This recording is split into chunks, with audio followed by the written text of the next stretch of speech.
تو اگر آپ مہمان بن کے جائیں اور وہاں جا کر اس کی کسی چیز کا گلہ کریں تو مجھے بتائیں اصل دکھ کس کو ہوگا؟ جو صحیح معنوں میں آپ کا میزبان ہے اسے تکلیف ہوگی نا۔ تو ہم اگر شہر رسول میں جاتے ہیں تو ہمارے میزبان ہماری حکومت نہیں ہوتی، حقیقت میں ہمارے میزبان حبیب خدا ہیں، اللہ کے رسول ہمارے میزبان ہیں جنہوں نے ہمیں شہر رسول میں آنے کی دعوت دی ہے۔ آج اکثر یہ جو چیز ہے اس پر فوکس نہیں ہوتا کہ میرے اصل میزبان کون ہیں، میں حضور کے مہمان بن کے آیا ہوں، میں شکایتیں کرتا ہوا اچھا نہیں لگتا۔ اما بعد فاعوذ باللہ من الشیطان الرجیم، بسم اللہ الرحمن الرحیم۔ ولو انہم اذ ظلموا انفسہم جاؤک فاستغفروا اللہ واستغفر لهم الرسول لوجدوا اللہ توابا رحیما۔ صدق اللہ العظیم۔ قال اللہ تبارک و تعالی فی القرآن المجید والفرقان الحمید فی شان حبیبہ محبرا وعامرا، ان اللہ وملائکتہ یصلون علی النبی یا ایہا الذین آمنوا صلوا علیہ وسلموا تسلیما۔ الصلاۃ والسلام علیک یا سیدی یا رسول اللہ وعلی آلک واصحابک یا حبیب اللہ۔ الصلاۃ والسلام علیک یا سیدی یا رسول اللہ وعلی آلک واصحابک یا امام الانبیاء والمرسلین۔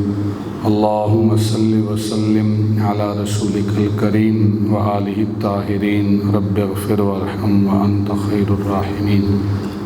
ولو انہم اذ ظلموا انفسہم جاؤک فاستغفروا اللہ واستغفر لهم الرسول لوجدوا اللہ توابا رحیما۔ خالق کائنات نے ارشاد فرمایا کہ ولو انہم اذ ظلموا انفسہم، کہ جب تم میں سے کوئی اپنی جانوں پر ظلم کر بیٹھے تو جاؤک، وہ کیا کرے؟ وہ میرے محبوب کی بارگاہ میں آ جائے اور میرے محبوب کی بارگاہ میں آ کر فاستغفر اللہ، وہ مجھ سے مغفرت طلب کرے گناہوں پر، واستغفر لهم الرسول، اور اللہ کا رسول بھی ان کے لیے مغفرت طلب کرے، تو کیا ہوگا؟ لوجد اللہ توابا رحیما۔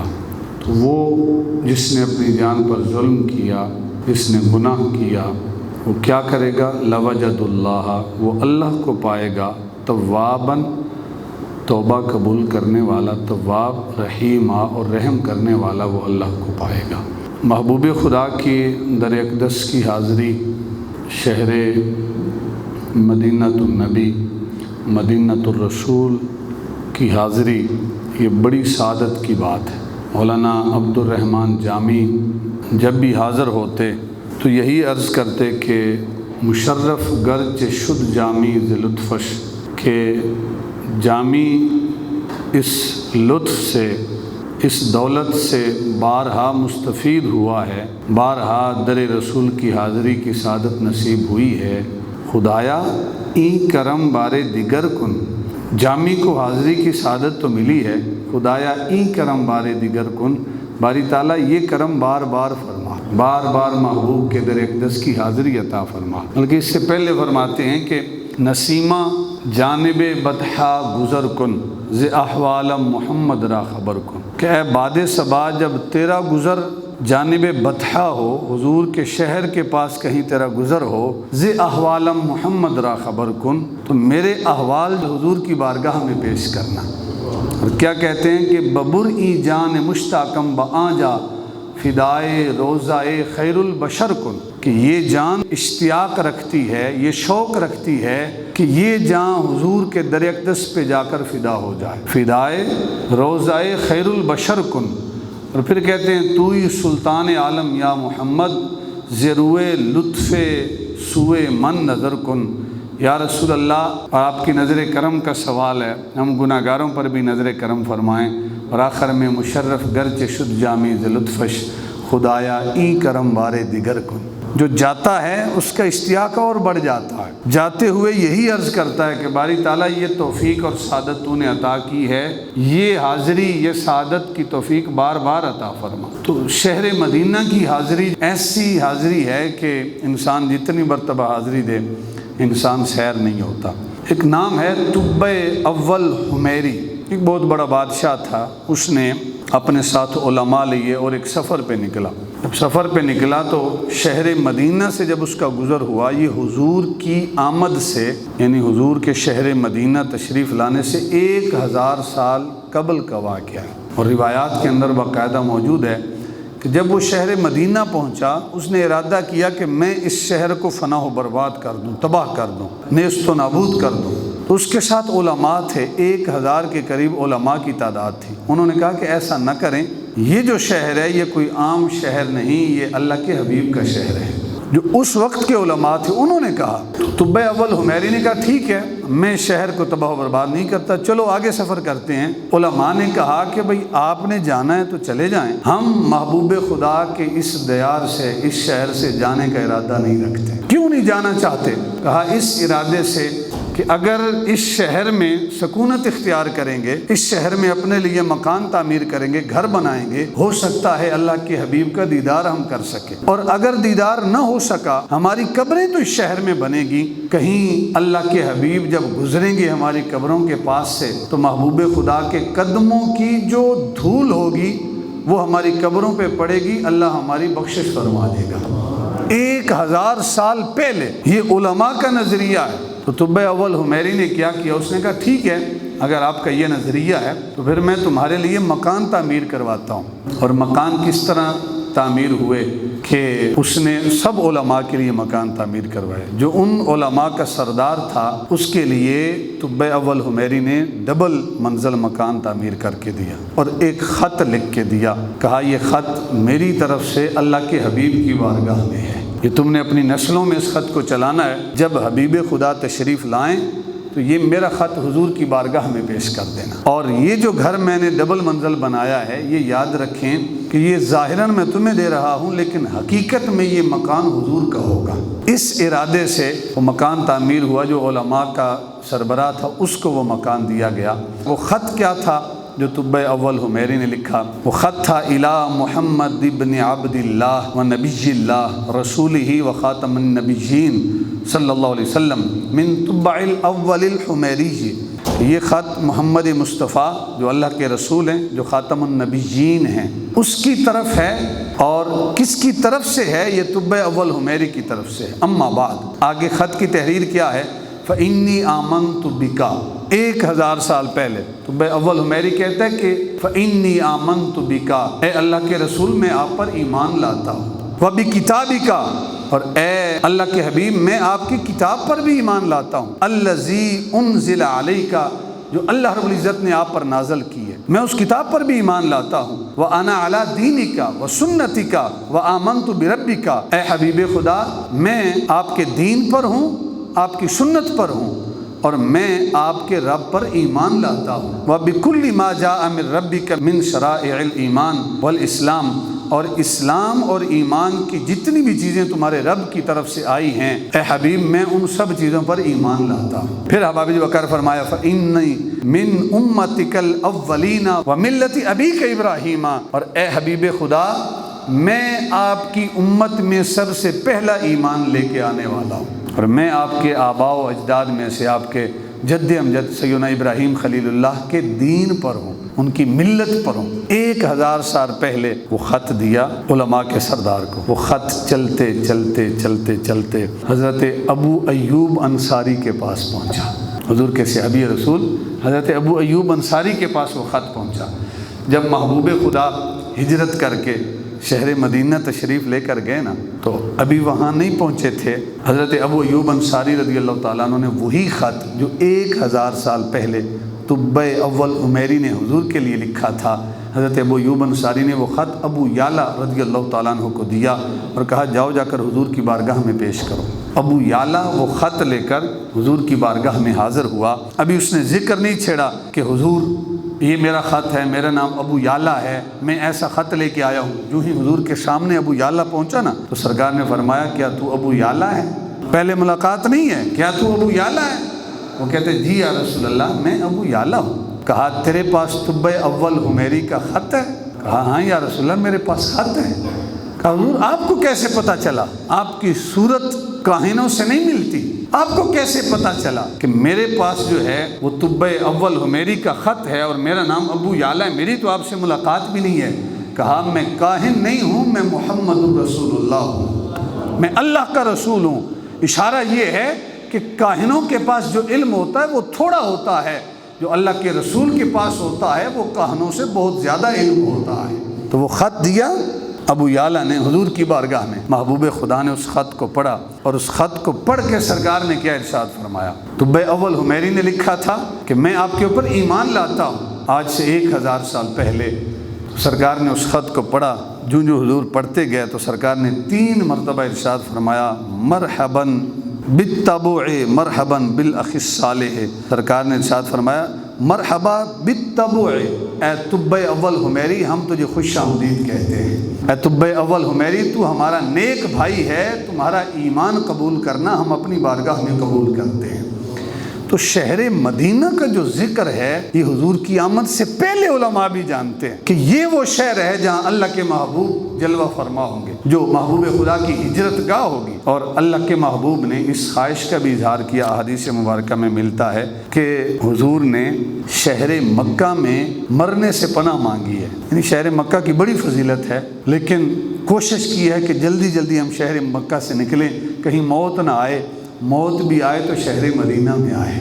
محبوب خدا کا معمول تھا کانا اذا قادم من سفر فنظر الى جدرات المدینہ، کہ جب محبوب خدا سفر سے واپسی تشریف لاتے نا اور رستے میں حبیب خدا کو شہر مدینہ کے در و دیوار نظر آتے، شہر مدینہ کی گلیاں نظر آتی، شہر مدینہ کی دیواریں جب محبوب خدا کو نظر آتی نا تو حضرت انس کہتے ہیں حضور اپنی سواری کو تیز کر دیتے تھے کہ میں جلدی اپنے شہر تک پہنچوں۔ اودع راحلتہ وان کان علی دابۃ حرکها من حبها، اور جب محبوب خدا کسی سواری پہ ہوتے، اونٹ پہ ہوتے، گھوڑے پہ ہوتے، تو اللہ کے محبوب اپنی اس سواری کو ایڑی لگاتے تاکہ یہ سواری بھی جلدی چلے اور جلدی جلدی مجھے اپنے شہر تک پہنچا دے۔ یہ ہے اپنے شہر سے حضور کی محبت۔ اللہ کے محبوب کا یہ فرمان بھی ہے، اور یہ صحیح مسلم شریف کی 1370 نمبر اور 3344 نمبر حدیث مبارکہ ہے۔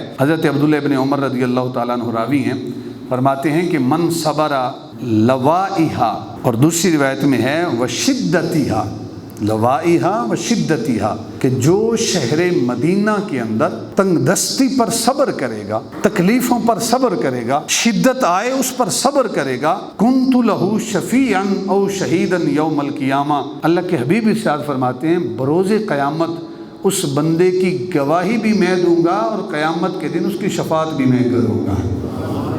آج ایک عجیب ماحول ہے کہ ہم در رسول پہ حاضری دیتے ہیں نا، وہاں شکایتیں کرتے ہیں، ہمیں کھانا اچھا نہیں ملا، ہمیں ہوٹل اچھا نہیں ملا۔ آپ دیکھتے ہیں اکثر جب کوئی مہمان آپ کو بلاتا ہے نا تو رستے میں کوئی آپ کو ایک ریسیو کرنے والا بندہ ہوتا ہے۔ وہ کون ہوتا ہے؟ وہ آپ کا جو میزبان ہوتا ہے اس کا نوکر ہوتا ہے، اس کا غلام ہوتا ہے جو آپ کو ریسیو کرتا ہے۔ اصل میزبان کون ہے؟ جس نے آپ کو بلایا ہے۔ تو اگر آپ مہمان بن کے جائیں اور وہاں جا کر اس کی کسی چیز کا گلہ کریں، شکوہ کریں کہ مجھے کھانا اچھا نہیں ملا، مجھے یہاں رہائش اچھی نہیں ملی، تو مجھے بتائیں اصل دکھ کس کو ہوگا؟ جو صحیح معنوں میں آپ کا میزبان ہے اسے تکلیف ہوگی نا۔ تو ہم اگر شہر رسول میں جاتے ہیں، مدینہ تو نبی جاتے ہیں، تو ہمارے میزبان ہماری حکومت نہیں ہوتی، ہمارے جو ہوٹل ہوتے ہیں ان کے جو سربراہان ہیں وہ ہمارے میزبان نہیں ہوتے، حقیقت میں ہمارے میزبان حبیب خدا ہیں، اللہ کے رسول ہمارے میزبان ہیں جنہوں نے ہمیں شہر رسول میں آنے کی دعوت دی ہے، ان کی دعوت پہ ہم جا رہے ہیں۔ یہ پیسوں سے اور دولت سے حاضری نہیں ہوتی، یہ حضور کی کرم نوازی ہے، جس پہ کرم نوازی فرمائے اسے اپنے شہر بلا لیتے ہیں۔ اگر حضور کی کرم نوازی ہو گئی ہے تو پھر شکوے شکایتیں نہ کریں، بلکہ یہ دیکھیں کہ میں در رسول پہ حاضر ہوا ہوں،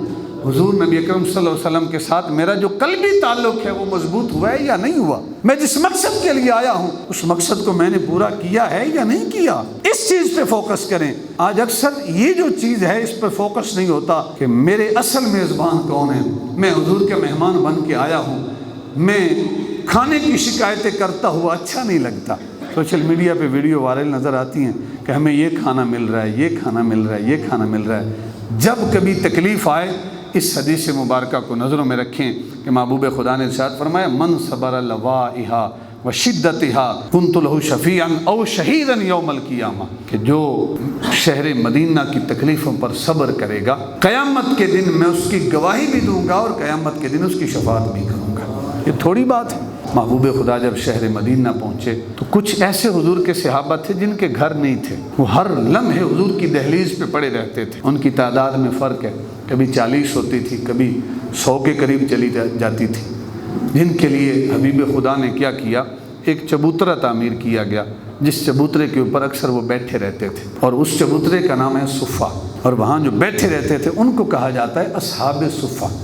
ان کی تعداد مختلف ہے، اور یہ وہ حضور کے غلام ہیں کہ جو ہر لمحے حضور کی دہلیز پہ بیٹھے رہتے تھے، حضور سے قرآن سیکھتے تھے، حضور کے فرامین حاصل کرتے تھے، اور اکثر روایات میں یہاں تک آتا ہے کہ صرف ایک چادر ہوتی تھی، دوسری چادر بھی نہیں ہوتی تھی ان کے پاس، کوئی کاروبار نہیں ہوتا تھا۔ اور جن میں سر فہرست جو حضور کے شاگرد ہیں وہ ہیں سیدنا ابو ہریرہ رضی اللہ تعالیٰ عنہ۔ بڑی تکلیفیں گزاری، خود فرماتے ہیں کہ ایک دن بڑی شدت کی بھوک لگی تھی، ہم حضور کی دہلیز پہ بیٹھے تھے اس انتظار میں کہ اب کوئی صدقے کی چیز آئے گی، کوئی ہدیہ کی چیز آئے گی، حضور ہمیں عطا فرمائیں گے۔ جب صدقے کی آتی تھی حضور اصحاب صفہ کو دے دیتے، خود نہیں کھاتے تھے، اور جب ہدیہ کی ہوتی تھی حضور اصحاب صفہ کو بھی کھلاتے تھے، خود بھی تناول فرماتے تھے۔ سیدنا ابو ہریرہ بیٹھے اس انتظار میں کہ اب کوئی چیز آئے گی، ہم کھائیں گے، بھوک مٹ جائے گی۔ کہتے ہیں کہ ایک دودھ کا پیالہ آیا، محبوب خدا نے اپنے ہاتھوں میں پکڑا، میں اس انتظار میں کہ حضور مجھے عطا کریں گے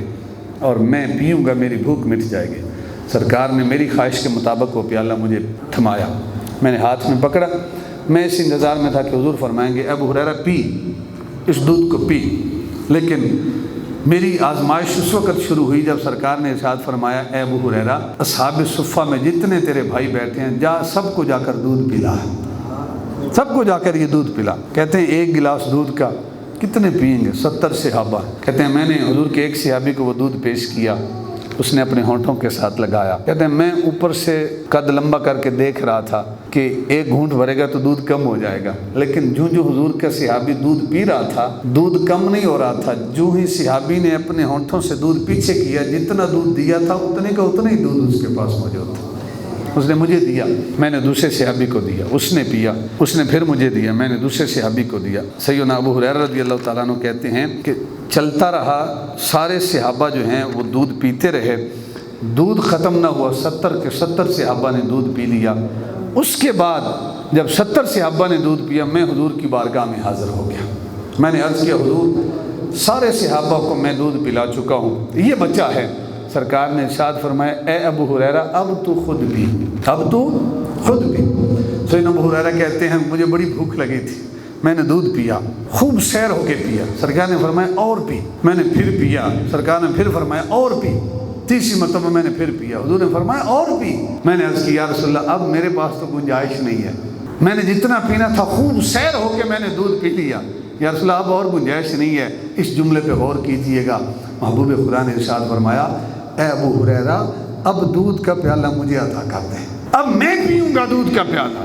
وہ ایسا لیڈر، اللہ کی عزت کی قسم، ایسا سالار، ایسا رہنما کائنات میں کسی آنکھ نے نہیں دیکھا جیسا آمنہ کا لال ہے کہ اپنے 70 صحابہ کا جو بچا ہوا دودھ ہے وہ حبیب خدا خود آخر میں پی رہے ہیں۔ یہاں تو پروٹوکول ہی ختم نہیں ہوتے، لیکن حضور اپنے صحابہ کا، اصحاب صفہ کا بچا ہوا دودھ پی رہے ہیں، سب سے آخر میں پی رہے ہیں۔ سیدنا ابو ہریرہ رضی اللہ تعالیٰ عنہ کہتے ہیں کہ ایک دن بڑی شدت کی بھوک لگی تھی، اتنی بھوک لگی تھی کہ میں رستے میں بیٹھ گیا کہ حضور کا کوئی صحابی گزرے گا، اس کی نظر میرے چہرے پہ پڑے گی، وہ جو نکاحت کے آثار ہیں، بھوک کے آثار ہیں، اسے نظر آئیں گے تو وہ خود کہے گا آؤ ابو ہریرہ میرے ساتھ تجھے کھانا کھلاتا ہوں۔ غیرت اجازت نہیں دیتی تھی کہ خود کسی سے کہوں کہ مجھے لے چلو، مجھے بھوک لگی ہے۔ کہتے ہیں جناب صدیق اکبر گزرے، ان کی نظر میرے چہرے پہ نہیں پڑی، نظریں جھکا کے گزر گئے۔ میں پھر پریشان کہ جناب صدیق اکبر کی نظر تو نہیں پڑی، ہو سکتا ہے کسی اور کی نظر پڑ جائے۔ جناب عمر فاروق آئے، وہ آئے تو ان کی نظر بھی نہیں پڑی، وہ بھی گزر گئے۔ کہتے ہیں میری بھوک اور بڑھ رہی تھی کہ کوئی بھی مجھے ساتھ لے جانے والا نہیں ہے۔ تھوڑی دیر گزری تو محبوب خدا تشریف لائے، آمنہ کے لال تشریف لائے، احمد مجتبیٰ تشریف لائے، غم گساروں کے غم گسار تشریف لائے۔ اب حضور تشریف لائے، سرکار نے میری طرف دیکھا تو حضور مسکرائے اور سرکار نے فرمایا ابو ہریرہ چل تجھے کھانا کھلاتا۔ آ میرے ساتھ چل، تجھے کھانا کھلاتا ہوں۔ تو حباب وقار حضور کی دہلیز پہ جو پڑے رہتے تھے وہ اصحاب صفہ کہلاتے ہیں۔ وہ چبوترا آج بھی موجود ہے، حضور کی یادیں آج بھی وہاں تازہ ہیں۔ اور حضور کے صحابہ کہتے ہیں کہ بعض اوقات یہ اصحاب صفہ کے جو چبوترے والے تھے، ان کو اتنی بھوک ہوتی تھی، اتنی تکلیف ہوتی تھی کہ نماز کے دوران کھڑے ہوتے تھے، شدت بھوک کی وجہ سے زمین پہ گر پڑتے تھے۔ جو باہر کے لوگ آتے تھے وہ کہتے تھے یہ مجنون ہیں، دیوانے ہیں، لیکن حبیب خدا ان کے پاس تشریف لاتے تھے، انہیں تسلی دیتے تھے۔ اور حضور ارشاد فرماتے تھے پریشان نہیں ہونا، لوگوں کے تانوں سے پریشان نہیں ہونا۔ فرماتے ہیں اگر اللہ کی عزت کی قسم تم میری نگاہوں سے اپنا مقام رب کی نظروں میں دیکھ لو نا، کہ رب کی نگاہوں میں تمہارا کتنا اونچا مقام ہے، تو یہ جو فقر و فاقہ ہے تم ان کے لیے ترسو، تم کہو کہ باری تعالیٰ جس حال میں تم نے رکھا ہے ہم اس حال پہ راضی ہیں۔ حضور کے صحابہ سیدنا ابو ہریرہ کہتے ہیں بعض اوقات اتنی بھوک کی شدت ہوتی تھی کہ ہم ننگا پیٹ کر کے زمین پہ لیٹ جاتے تھے کہ زمین کے اندر جو نمی ہوتی تھی وہ پیٹ پہ لگے تو تھوڑی بھوک کی شدت کم ہو جائے۔ کون برداشت کرے گا تکلیفیں دین کی خاطر اتنی؟ اس کے باوجود وہ لوگ ہیں جو دین پہ کاربند ہیں، جنہوں نے شکوے اور شکایتیں نہیں کی۔ ایک طرف ہم ہیں جن کے پاس نعمتوں کی بوتات ہے، نعمتوں کی ریل بیل ہے۔ شہر مدینہ میں جائیں، اللہ کے شہر میں جائیں، مکہ مکرمہ جائیں، شکایتیں نہ کریں کہ ہمیں یہ نہیں ملا، یہ نہیں ملا، یہ نہیں ملا۔ یہ تو تیری قسمت ہے، خدا نے اور حبیب خدا نے تجھے اپنی دہلیز پہ بلا لیا۔ اپنی قسمت پہ ناز کر اور سجدہ شکر بجا لا کہ باری تعالیٰ میں تو اس قابل نہ تھا، میرے قدم تو اس قابل نہ تھے کہ تیرے در پہ آتے، تیرے حبیب کے در پہ آتے، تو نے مجھے توفیق دی ہے، میں تیرا شکر ادا کرتا ہوں۔ کس کے قدم اس قابل ہیں کہ اس شہر پہ بڑھیں جہاں حضور کے صحابہ کے قدم لگے، جہاں حضور کے قدم لگے۔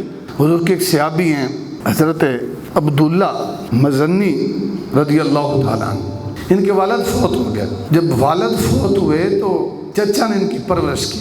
جب حضور فاتح مکہ بن کر شہر مکہ میں داخل ہوئے، پھر واپس شہر مدینہ تشریف لائے، تو عبداللہ کہتے ہیں، نام عبدالعزیٰ تھا، عبداللہ کہتے ہیں اپنے چچا سے کہ میں نے کلمہ پڑھنا ہے، حضور کا غلام بننا ہے۔ چچا کہتا ہے کہ اگر کلمہ پڑھنا ہے تو پھر جو جائیداد ہے، جو دولت ہے، اس میں سے تجھے کچھ نہیں ملے گا، دولت دینی پڑے گی۔ عبداللہ کہتے ہیں کہ جو دولت ہے میں سب کچھ قربان کرتا ہوں۔ روایات میں یہاں تک آتا ہے کہ اپنی قمیض تک اتار دی، اپنا کرتا تک اتار دیا، ننگی ہو کے گھر آتے ہیں۔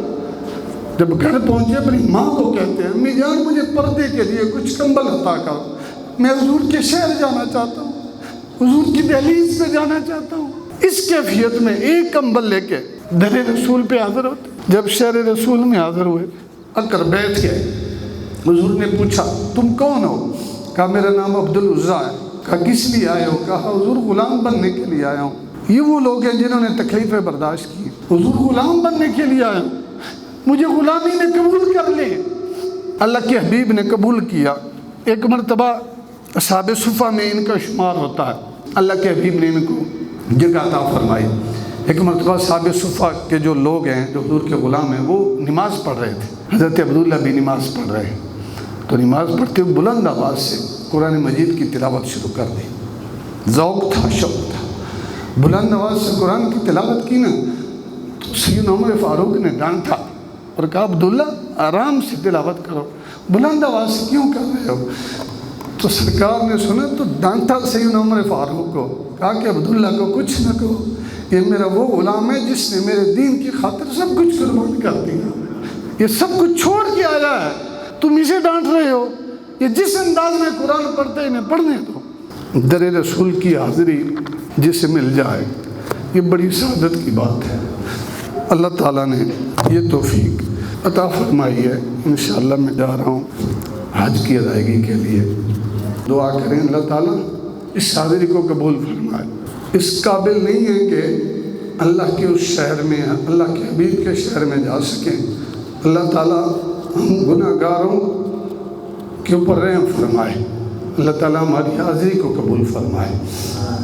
اگر آپ لوگوں کے ساتھ بعض اوقات کوئی جملہ ایسا نکل جاتا ہے گفتگو کے دوران، تقریر کے دوران، جو طبیعتوں پہ ناگوار گزرتا ہے، میں معذرت کرتا ہوں کہ مجھے معاف کر دیں، دل سے معاف کیجیے گا، اور انشاءاللہ میں آپ لوگوں کے لیے دعا کروں گا، وہاں آپ میرے لیے دعا کریں۔ ہاں اللہ تعالیٰ آپ لوگوں کا اس مسجد کے ساتھ جو تعلق ہے وہ آباد رکھے۔